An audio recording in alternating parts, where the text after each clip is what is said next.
Acharya World Class Education. அனைவருக்கும் இனிய காலை வணக்கம். என் பெயர் சிவகுமார். ஆச்சாரிய ஸ்ரீ சம்பூர்ண வித்யாலயத்தில் தமிழ் ஆசிரியராக பணியாற்றி வருகிறேன். இப்பொழுது பொதுத் தேர்வுக்கான தமிழ் முதல் தாள் எப்படி எழுதுவது, எப்படி எளிமையாக மதிப்பெண்களை பெறுவது என்பதை பற்றி பார்க்க போகிறோம். தமிழ் முதல் தாளில் பிரிவு 1, இந்த பிரிவு 1இல் மொத்தம் 4 பகுதிகள் இருக்கு. இதுல பகுதி 1, பகுதி 2, பகுதி 3, பகுதி 4 என்ற 4 பகுதிகள் இருக்கு. பகுதி 1இல் சரியான விடையை தேர்ந்தெடுத்து எழுதுக. மொத்தம் இதுல 6 வரும். அதன் பிறகு பகுதி 2இல் கோடிட்ட இடங்களை நிரப்புக. இதிலும் 6 வரும். அதன் பிறகு பகுதி 3இல் பொறுத்துக.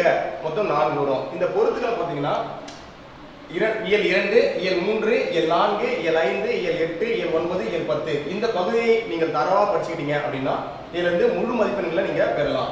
அதன் பிறகு விடைக்கேற்ற வினாவை எழுதுக. பகுதி 4இல் வரும். இந்த விடைக்கேற்ற வினா எழுதும் போது கடைசியா முடிக்கும் போது வினா குறியிட்டு முடிக்கணும். அப்பதான் இதுல முழு மதிப்பெண்களை பெற முடியும். அதன் பிறகு பிரிவு 2, இந்த பிரிவு 2இல் பகுதி 1, பகுதி 2 என்று வரும். பிரிவு 2 என்பது குறுவினாக்களை குறிக்கும். முதலில் செய்யுள் குருவினா. மொத்தம் 7 குருவினா கொடுத்திருப்பாங்க. 7 குருவினா கொடுத்து அதுல 5 குருவினாக்களை நீங்க இதில் எழுதணும். செய்யுளுடைய குருவினா எழுதும் போது முழு மதிப்பெண்களை பெறணும். அதுல மார்க் குறையாத அளவுக்கு நம்ம பார்த்துக்கணும். அப்படின்னு பாத்தீங்கன்னா செய்யுளுடைய விடை எழுதும் போது அதுல இருக்கக்கூடிய வரிகள், பாடல் வரிகளை நீங்க சேர்த்து எழுதினீங்க அப்படின்னா முழுமையான மதிப்பெண்களை பெறலாம். அதன் பிறகு இந்த செய்யுளுடைய வினா எந்த செய்யுளில் வந்திருக்கிறது, அதன் பிறகு அதனுடைய ஆசிரியர் யார், நூல் ஆசிரியர் என்பதை கீழே எழுதி வச்சோம் அப்படின்னு பாத்தீங்கன்னா இதுல முழு மதிப்பெண்களை பெறலாம். அதன் பிறகு பிரிவு 2இல் பகுதி 2ல உரைநடை குருவினாக்கள் வந்திருக்கும். இந்த உரைநடை குருவினா எழுதும் போது பாத்தீங்கன்னா இயல் 1ல இருந்து இயல் 10 வரைக்கும் இருக்கக்கூடிய அத்தனை குருவினாவும் படிக்கணும். அத்தனை குருவினாவும் படிச்சாதான் இதை அர்த்தம் பண்ண முடியும். குருவினாக்களை எழுதும் போது, இந்த வினாவிடை எழுதும் போது கண்டிப்பா அந்த வினாவுக்கான டாபிக் கொடுத்து எழுதிருக்கணும். அந்த டாபிக் கொடுத்து எழுதினீங்கன்னா நீங்க இதில் முழு மதிப்பெண்களை பெறலாம். பகுதி 3, பிரிவு 3. இந்த பிரிவு 3ல பகுதி 1 இது சிறுவினாக்களை குறிக்கும்.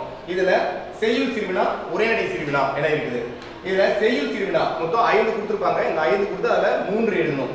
அதுல இயல் 1, இயல் 2, இயல் 3, இயல் 4, இயல் 5, இயல் 8, இயல் 9, இயல் 10 இந்த இயல்ல இருக்கக்கூடிய சிறுவினாக்களை நீங்க படிச்சீங்க அப்படின்னு பாத்தீங்கன்னா இதுல இருந்து கண்டிப்பா அதுல 3 அட்டம் பண்ணலாம், தரவான மார்க் அட்டம் பண்ணலாம். சிறுவினாவிலையும் முழு மதிப்பெண்களை நீங்க பெறணும் அப்படின்னு பாத்தீங்கன்னா இதுலயும் நூல் ஆசிரியர் ரெண்டையும் நீங்க மென்ஷன் பண்ணி காமிக்கணும். அதே போல இதனுடைய பாடல் வரிகளை கண்டிப்பா நீங்க தேர்வு செஞ்சு காமிக்கணும். இதுல பாத்தீங்கன்னா இயல் 4 இருக்கு. இயல் 4ல புறநானூறு, நற்றிணை 2 கொடுத்துருப்பாங்க. ஒன்னு புறநானூறு வரும், அப்படிலாம் நற்றிணை வரும். இது ஆல்டர்னேட்டிவ் கொஸ்டின்ஸ். இதுல இருந்து கண்டிப்பா ஒன்னு மாறி மாறி வரும். இதுல இருந்து 2 கொஸ்டின் நீங்க படிச்சிட்டீங்க அப்படின்னு பாத்தீங்கன்னா இயல் 4ல கண்டிப்பா ஒரு கொஸ்டின் அட்டன் பண்ணலாம். இயல் 10ல நிற்க நேரமில்லை அப்படின்னு ஒரு வினா வந்திருக்கும்.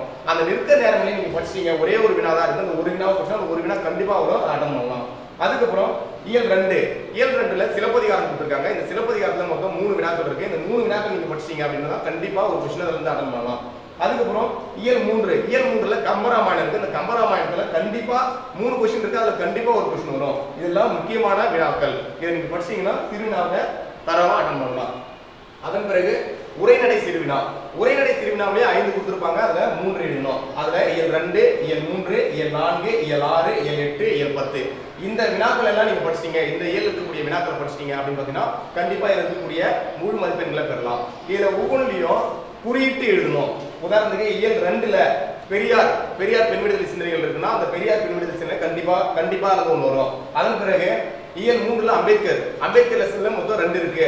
அம்பேத்கருடைய கல்வி வளர்ச்சி, அவருடைய கல்வி தகுதி, இந்த 2ல இருந்து கண்டிப்பா ஒரு வினாவை எதிர்பார்க்கலாம். இயல் 4 இருக்கு, இயல் 6 இருக்கு, இயல் 8 இருக்கு, இயல் 10 இருக்கு. இயல் 6ல பாத்தீங்கன்னா கண்டிப்பா ஒரு வினா வரும். இந்த இயல் 6ல பேச்சை முடிக்கும் முறை அல்லது தொடங்கும் முறை இது 2 கண்டிப்பா ஏதாவது ஒன்று வரும்.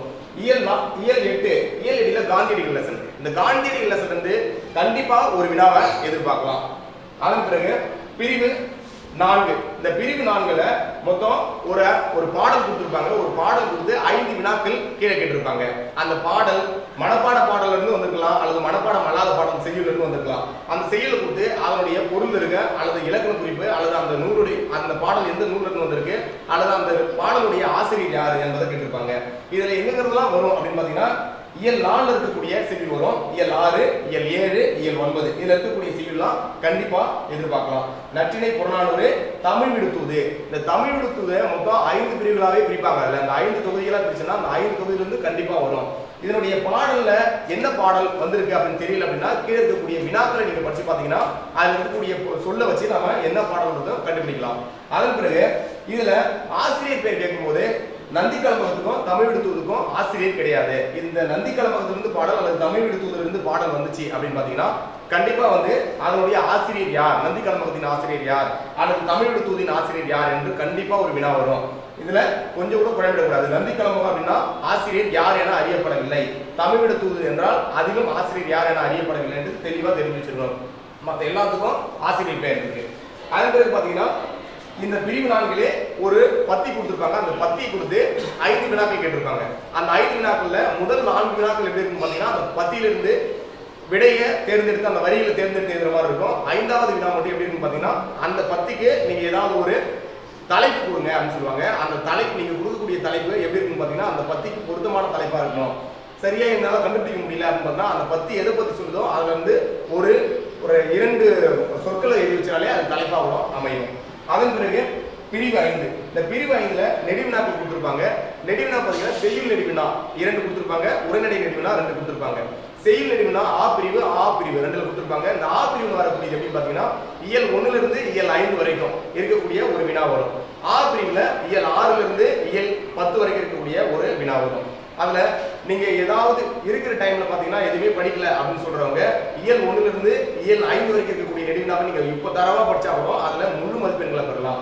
அதுல செய்யுள் நெடுவினா எழுதும்போது ஈஸியா எடுக்கக்கூடியது மொத்தம் 4 இருக்கு அதிகாரங்கள். 4 அதிகாரங்கள் இருக்கு. ஒழுக்கமுறை, காலமறிதல், பொருள் செயல்வகை, பெரியாரை துணைப்படல். மொத்தம் 4 அதிகாரங்கள் இருக்கு.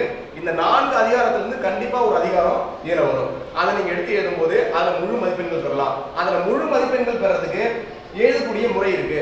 முன்னுரை முடிவுரை கண்டிப்பா போட்டு எழுதணும். அது மொழி கண்டிப்பா குறிப்பு சட்டமா இருக்கணும். நீ என்னென்ன டாபிக் எல்லாம் எழுத போறன்றத அந்த குறிப்பு சட்டத்துல நீ மென்ஷன் பண்ணி காமிச்சிருக்கணும். முன்னுரை முடிவுரை போட்டுருக்கணும். அதுக்கப்புறம் அந்த திருக்குறளுடைய ஆசிரியர் குறிப்பு கொடுத்துருக்கணும், நூல் குறிப்பு கொடுத்துருக்கணும். அதுக்கப்புறம் இதுல டாபிக் போட்டு எழுதிருக்கணும். அந்த டாபிக் போட்டு எழுதும்போது இதுல ஒழுக்கமுடைமை வருது அப்படின்னு பாத்தீங்கன்னா அந்த ஒழுக்கமுடைமையில 5 மனப்பாட திருக்குறள் நீங்க படிச்சிருப்பீங்க. காலமறிதல 5 மனப்பாட திருக்குறள் படிச்சிருப்பீங்க. இதுல இருந்து ஏதாவது ஒரு வினா வரும்போது அந்த 5 மனப்பாட திருக்குறளுடைய பொருள் வரும்போதும் அந்த மனப்பாட திருக்குறளை சேர்த்து எழுதணும். இந்த மாதிரி எழுதி நீங்க முடிச்சீங்கன்னா இதுல முழு மதிப்பெண்களை நீங்க பெறலாம். அதன் பிறகு உரைநடை நெடுவினா. உரைநடை நெடுவினாவும் அதே போலதான் ஆ பிரிவுல இயல் 1ல இருந்து இயல் 5 வரைக்கும் இருக்கக்கூடிய வினாக்கள் வரும். அல்லது ஆ பிரிவுல இயல் 6ல இருந்து இயல் 10 வரைக்கும் வரக்கூடிய வினாக்கள் வரும். அதுல எழுதும்போது இதுல முக்கியமான வினாக்கள் அப்படின்னு சொல்லக்கூடியது பாத்தீங்கன்னா இயல் 1ல் இருக்கக்கூடிய தமிழ் மொழியின் 5 தகுதி பாடல்கள் முக்கியமான வினா. அதுபோல பெரியாரின் பெண் விடுதலை சிந்தனையில 2 வினாக்கள் இருக்கு, அது முக்கியமானது. அதுக்கப்புறம் அம்பேத்கர் சிந்தனை ரொம்ப முக்கியமானது. அதுக்கப்புறம் இயல் 10ல பல்துறை வேலைவாய்ப்புல கலை அறிவியல் கல்வி, தொழிற்கல்வி, தொழில்நுட்ப கல்வி, இது ரொம்ப முக்கியமானது. இதெல்லாம் நீங்க படிச்சீங்கன்னா கண்டிப்பா இதுல இருந்து ஒரு வினாவை நீங்க தேர்வு செஞ்சு எழுதலாம். அதன் பிறகு பிரிவு 5ல பகுதி 2ல மனப்பாட பாடல் கொடுத்திருப்பாங்க. இந்த மனப்பாட பாடல் மொத்தம் 20 மனப்பாட திருக்குறள்ல இருந்து கண்டிப்பா 2 கேட்டிருப்பாங்க. ஒன்னு தொடங்கும் குறள், இன்னொன்னு முடியும் குறள். தொடங்கும் குறள் இந்த 20 மனப்பாட திருக்குறள் நீங்க தரவா படிச்சிட்டீங்க அப்படின்னு பாத்தீங்கன்னா இதுல இருந்து கண்டிப்பா 4 மார்க்ல 4 மதிப்பெண்களை நீங்க பெறலாம். அதன் பிறகு செய்யுள் கொடுத்திருப்பாங்க. இந்த செய்யுள் மொத்தம் 2 செய்யுளா கொடுப்பாங்க. சில நேரங்கள்ல ஒரே செய்யுளா கொடுத்து 6 மதிப்பெண்களாகவும் கொடுப்பாங்க. இப்ப தமிழ் வளர்ச்சி, சிலப்பதிகாரம் இதெல்லாம் கொடுக்கும்போது இது பெரிய செய்யுள், இது கொடுக்கும்போது 6 மதிப்பெண் செய்யுளா கொடுக்கலாம். அப்படி இல்ல கம்பராமாயணம், பெரிய புராணம் இப்படி கொடுக்கும்போது இது 3 மதிப்பெண்களா பிரிச்சு கொடுக்கலாம். மனப்பாட பாடலை எழுதும்போது மட்டும் அதனுடைய என்ன பாடல், அந்த பாடலுடைய தலைப்பு எழுதிக்கணும். அதே போல அந்த பாடலுடைய ஆசிரியர் யாருன்றதை மென்ஷன் பண்ணி காமிக்கணும். அப்படி காமிக்கும் போது முழுமையான மதிப்பெண்களை பெறலாம். ஒவ்வொரு பிரிவு பகுதி எழுதும் போதும் அடிக்கோடிட்டு காமிக்கணும். இதுல சிறுவினா, குறுவினா, நெடுவினா எழுதும்போது டாபிக் கண்டிப்பா போட்டுருக்கணும். டாபிக் பிளாக் யூஸ் பண்ணிருக்கணும். அதே போல ஸ்டெய்னரு, ஒயிட்னர் இதெல்லாம் எதுவுமே யூஸ் பண்ணக்கூடாது. முயற்சி திருவினையாக்கும்.